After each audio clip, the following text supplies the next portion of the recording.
High, আমার নাম রাজ আর আপনারা দেখছেন কভার ড্রাইভ উইথ রাজ। তো আজকে যে ম্যাচটা আমি রিভিউ করব সেটা হলো আফগানিস্তান ভার্সেস নিউজিল্যান্ড।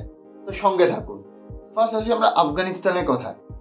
অনেকেই বলবে এটা একটা বড় আপসেট এই টুর্নামেন্টে, আফগানিস্তান নিউজিল্যান্ডকে হারিয়েছে।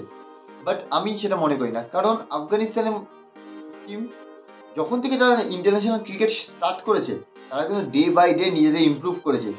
আমরা জানি সবাই আফগানিস্তানের দেশের সিচুয়েশন ভালো না, সেরকম ইনফ্রাস্ট্রাকচার নেই। তা সত্ত্বেও তারা কিন্তু খেলার প্রতি তাদের প্যাশন, তারা নিজেদেরকে প্রুভ করেছে। ডে বাই ডে নিজের ক্রিকেটটাকে একটা লেভেলে নিয়ে গেছে। তারা এখন ইন্টারন্যাশনাল যারা বড় টিম তাদের সঙ্গে কম্পিট করতে পারে। লাস্ট ওয়ার্ল্ড কাপে আমরা দেখতে পারি যে তারা অস্ট্রেলিয়াকে হারিয়ে দিয়েছিল। ওটা ম্যাক্সওয়েল একটা অসাধারণ ইনিংস এসছে বলে অস্ট্রেলিয়াকে ম্যাচটা জিতিয়ে দিয়েছে। তো ওয়েল ডান আফগানিস্তান। ফার্স্ট আসে আফগানিস্তানের ব্যাটিং সম্পর্কে।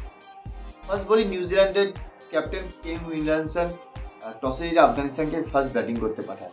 আমি এখনো পর্যন্ত বুঝলাম না কেন আফগানিস্তানকে ফার্স্ট ব্যাটিং করতে পাঠালো। বিকজ ভেবেছিল ডিউ আসবে, কিন্তু নিউজিল্যান্ডের উচিত ছিল আফগানিস্তানকে নিজেরা ফার্স্ট ব্যাটিং করে আফগানিস্তানকে রান চেস করানো রানটা।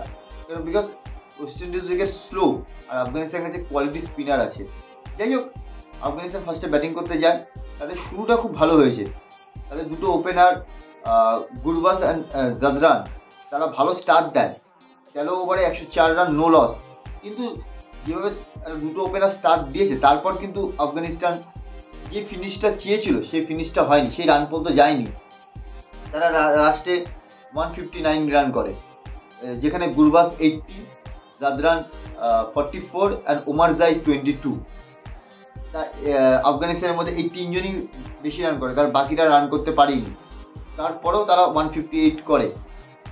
একটু বলে রাখি, গুরবাস অসাধারণ একটা ইনিংস, 80 রান, আর নিউজিল্যান্ডের মতন একটা ভালো বলিং কোয়ালিটির সামনে তার মধ্যে একটা কনফিডেন্স দেখা গেছে। বিকজ সে কলকাতা নাইট রাইডার্সে ছিল আর নকআউটে রান করেছে, ফার্স্ট কোয়ালিফাই আর সেকেন্ড ফাইনালে। তার মধ্যে একটা আইপিএলের মধ্যে একটা হাই লেভেলের টুর্নামেন্টে রান করে গিয়ে আর নকআউট স্টেজে তার মধ্যে একটা কনফিডেন্স অলওয়েজ বিল্ড হয়েছে। তো সেটাই দেখা গেছে যে সে গিয়ে এখানে পারফর্ম করেছে, অসাধারণ একটা ব্যাটিং করেছে। আর জাদরান, উমারজাই তার সঙ্গ দিয়েছে। তো আফগানিস্তান এই তিনজনের উপর ভর করে 158 রান করেছে। তো well done, good batting Afghanistan. তো কিন্তু পরের ম্যাচগুলোতে নিচের দিকে ব্যাটসম্যানদেরও কিন্তু কন্ট্রিবিউট করতে হবে। দেন নিউজিল্যান্ডের বলিং, একটু নিউজিল্যান্ডের বলিংয়ের দিকে। পেন Boult 2 wicket, Matt Henry 2 wicket, Ferguson 1 wicket, আর স্যাটনার কোনো উইকেট পায়নি। বাট এই স্পিনারটাকে আমার খুব ভালো লাগে, মানে কোয়ালিটি স্পিনার যাকে বলে। ন্যাথন লায়ন, রবিচন্দ্র অশ্বিন, জাদেজা, তারপরে আমার এই স্পিনারটাকে খুব ভালো লাগে। হাইয়াম অ্যাকশন, ভালো জায়গায় বল করে, বাট খুব ভালো বলার। তো নিউজিল্যান্ডের বলিং বলবো না যে খুব একটা খারাপ হয়েছে, ভালো বলিং হয়েছে। 158 টি20তে চেজেবল রান। সো ভালো বলিং করেছে। তো আশা করি পরের ম্যাচগুলো নিউজিল্যান্ডের বলাররা এইভাবেই ভালো বল করবে। এবার আসি নিউজিল্যান্ডের ব্যাটিং সম্বন্ধে।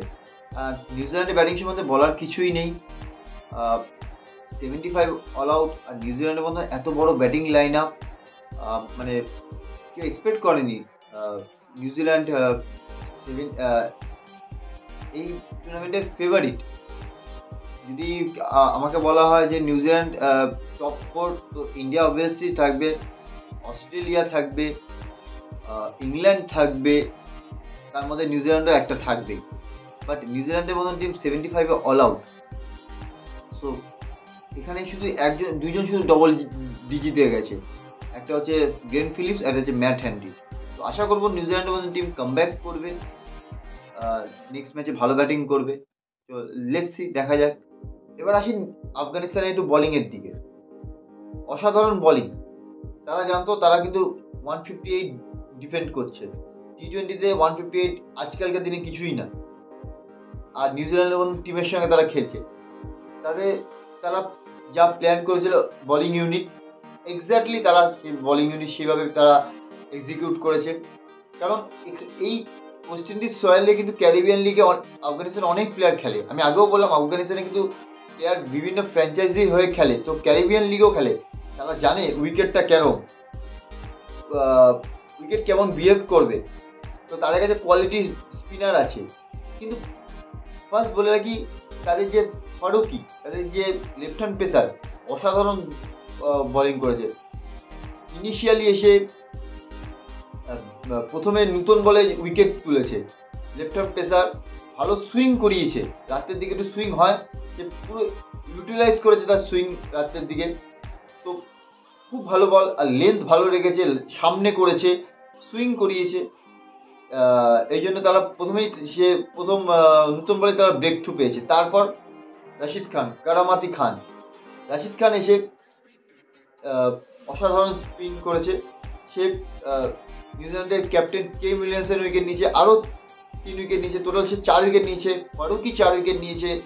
তো আর মোহাম্মদ নাবি 2 উইকেট, এক্সপিরিয়েন্স বলার মোহাম্মদ নাবি। তো overall as a unit, bowling unit খুব ভালো বল করেছে। যারা যা প্ল্যান করেছে সেটাকে এক্সিকিউট করেছে।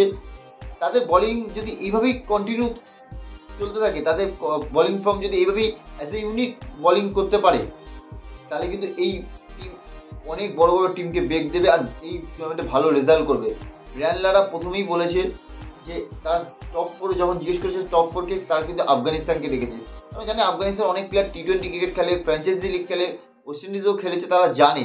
আর ওয়েস্ট ইন্ডিজ উইকেট স্লো, আর এখানে স্পিন করবে, রাতে যতটা স্পিন না করবে দিনে তো আরও বেশি স্পিন করবে। তো তাদের কাছে কোয়ালিটি স্পিনার আছে, তাই জন্য এই টিম কিন্তু আফগানিস্তান কিন্তু ভয়ঙ্কর, খুব মানে ডেঞ্জারাস সাইড যে কোনো বড় বড় টিমের জন্য। আফগানিস্তানকে টি-20তে হালকাভাবে নিলে হবে না, আর ছোটো টিম ভাবলে হবে না। আফগানিস্তান কিন্তু অনেক বড় টিম টি-20তে। তারা যেভাবে তার নিজেদের ক্রিকেটটাকে একটা স্ট্যান্ডার্ড মেনটেন করেছে, ডে বাই ডে ইমপ্রুভ করেছে, অসাধারণ। তো আমি আগেও বলছি, এখনও বলছি যে আফগানিস্তান এইভাবে তাদের বলিংটা ফর্মটাকে কন্টিনিউ রাখতে পারে, কারণ আমরা জানি একটা ব্যাটিং টিম, একটা ব্যাটিং ভালো ইউনিট একটা ম্যাচ জেতাতে পারে, 2টো ম্যাচ জেতাতে পারে, কিন্তু একটা বলিং ইউনিট একটা টুর্নামেন্ট জেতাতে পারে। তো এইভাবে যদি তাদের ফর্মটা কন্টিনিউ রাখতে পারে, আফগানিস্তান কিন্তু অনেক দূর যাবে। আফগানিস্তান কিন্তু অনেক দূর তাদের এই ক্যাম্পেইনটাকে নিয়ে যাবে এই টি-20 ওয়ার্ল্ড কাপে, আর পারফর্ম ভালো রেজাল্ট করবে। তো দেখা যাক Afghanistan as a bowling unit, as a team unit কীরকম পারফর্ম করে নেক্সট পরবর্তী ম্যাচগুলোতে। যদি এই পুরো খেলাটাকে আমি অ্যানালাইসিস করি, আর যদি আমাকে বলা হয় যে এই খেলাটার থেকে একটা পয়েন্ট বার করো যে ম্যাচটা কেন হেরেছে, তো আমি পুরো খেলাটা যদি আমি অ্যানালাইসিস করি, যে আমি একটা পয়েন্টই বলবো যে তার জন্য নিউজিল্যান্ড হেরেছে। হ্যাঁ, ইয়েস, আফগানিস্তান বেটার ব্যাটিং করেছে, তাদের ক্রেডিট নেব না, তারা অনেক ভালো ব্যাটিং করেছে, ভালো বলিং করেছে। নিউজিল্যান্ড অত ভালো ব্যাটিং করতে পারেনি, বলিংও ঠিক আছে করেছে, খুব একটা খারাপ করেনি। 158 আজকালকার দিনে টি-20 কিছুই না। শেষের 6-7 ওভার ভালো বলিং করেছে, রানটাকে 158-এ রেখেছে, 158 159-এ। প্রথম দিকে উইকেট ফেলতে পারিনি, বাট যদি পুরো খেলাটা দেখা যায়, নিউজিল্যান্ড কিন্তু প্রচুর ক্যাচ মিস করেছে, তাদের হেরেছে তাদের পুরোপুরি ফিল্ডিংয়ের জন্য। একটা টি-20 ম্যাচে আপনি যদি একটা টিম 6-7টা ক্যাচ যদি মিস করে, আর নিউজিল্যান্ডের মতন টিম যে ওয়ার্ল্ডের টপ ফিল্ডিং সাইড, যদি আমাকে বলা হয় যে এক নম্বরকে আমি বলবো নিউজিল্যান্ড, কিন্তু নিউজিল্যান্ড টপ ফিল্ডিং সাইড, সেখানে নিউজিল্যান্ডের মতন টিম এতগুলো ক্যাচ মিস করছে। যেখানে একটা আমরা সবসময় জানতাম ক্যাচ মিস মানে ম্যাচ মিস। তো একটা ক্যাচ অনেকটা ডিফারেন্স করে দেয়। একটা ভালো একটা টি-20, তাও কি এবার টি-20তে একটা ব্যাটসম্যান একটা বলারই ম্যাচ ঘুরিয়ে দিতে পারে, এক ওভারই লাগে। সেখানে 6-7টা ক্যাচ মিস। প্রথম ওপেনার যারা নেমেছে তাদের কত ক্যাচ, 4-5টা ক্যাচ মিস হয়েছে তাদের এত ভালো একটা ফিল্ডিং সাইড থেকে। আমরা এটা এক্সপেক্ট করি না। পুরো ম্যাচটা ব্যাটিং বলিং আলাদা জায়গায় রাখলো, নিউজিল্যান্ড হেরেছে তাদের ফিল্ডিংয়ের জন্য। সেই ক্যাচগুলো যদি অ্যাভেল করতো, আজকে হয়তো রেজাল্ট অন্য হতো। আমরা দেখেছি ওপেনার 2জন গুরবাজ আর জাদরানি বেশি রান করেছে, 80-44। তারপর কিন্তু সেরকমভাবে কেউ রান করতে পারেনি। তো সেই ক্যাচগুলো যদি নিউজিল্যান্ড ধরে নিত, তাহলে রেজাল্ট কোনো অন্য হতে পারে। তো নিউজিল্যান্ডকে কিন্তু এই দিকটা লক্ষ্য রাখতে হবে, তারা কিন্তু ওয়ার্ল্ডের বেস্ট ফিল্ডিং সাইড, ফিল্ডিংটাকে নিজেদের যে স্ট্যান্ডার্ড মেনটেন করেছে সেখানে সেটা মেনটেন রাখতে হবে। আশা করি নিউজিল্যান্ড নেক্সট ম্যাচে তাদের যে যে ভুলগুলো করে সেগুলো ঠিক করে আবার New Zealand top quality side match জিতবে। একটা কথা ক্রিকেটে বলে যে একদিন ব্যাটিং বাজে হতে পারে, একদিন বোলিং বাজে হতে পারে, বাট ফিল্ডিং আপনার হাতে থাকে। ফিল্ডিং একজন চেষ্টা করলে ঠিক প্রতিদিন ভালো ইমপ্রুভ করতে পারে, প্রতিদিন ভালো করতে পারে। তো আশা করবো নিউজিল্যান্ড ভালো ফিল্ডিং করবে, ভালো বোলিং করবে, ভালো ব্যাটিং করবে, কারণ নিউজিল্যান্ড টপ সাইড। তো নেক্সট যে ম্যাচগুলো আছে তাদের ইমপ্রুভমেন্ট করে তারা ম্যাচ জিতবে।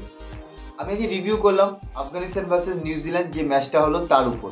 তো এই ভিডিওটা যদি আপনাদের ভালো লেগে থাকে তো প্লিজ আমার চ্যানেলটাকে আপনারা লাইক করবেন, শেয়ার করবেন, কমেন্ট করবেন, সাবস্ক্রাইব করবেন, আর পাশে থাকা বেল আইকনটাকে ক্লিক করে দেবেন, যাতে আমি যে কোনো ভিডিও আপলোড করলে তার নোটিফিকেশান আপনাদের কাছে সবার আগে পৌঁছায়। Thank you so much.